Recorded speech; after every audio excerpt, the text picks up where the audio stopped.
আমরা court marriage করেছি। তোমাদের এই পুতুল পুতুল খেলা বিয়ে আমি কখনো মেনে নেব না। তুমি এই নীলাকে তুমি কিডন্যাপ করেছো, জোর করে বিয়ে করেছো। তোমার নামে আমি মামলা করবো, তোমাকে আমি জেলখানার ভাত খাওয়া ছেড়ে দেবো। আপনি হয়তো ভুলে গেছেন যে আমি একজন উকিল। কোর্ট, পুলিশ, জজ এদের সবার সাথে আমার ওঠা বসা আছে। আর কি বলেন আপনি? মিথ্যা মামলা করবেন? মিথ্যা মামলার হুমকি দিয়ে কোনো লাভ নেই। নীলা, তুই এই ছেলেকে বিয়ে করে ঠিক করিস নি। তুই একটাবার আমাদের কথা ভাবলি না? চাচি, তোমরা কখনো আমার কথা ভেবেছো?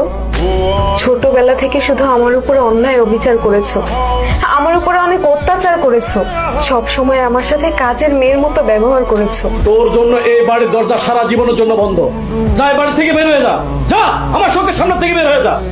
जो कभी जीने की वजह निकला, मैं ढूंढने जो कभी जीने की वजह কি ব্যাপার, আবার ঘুরে আসলে কেন? पता चला कि गलत এই বাড়ি থেকে যদি বের হতেই হয়, আপনারা সকলেই বের হয়ে যাবেন। নীলা না, নীলা এই বাড়িতেই থাকবে। নীলার বাবা মা যখন মারা গিয়েছিল তখন আপনারা গ্রাম থেকে এই বাড়িতে এসেছিল।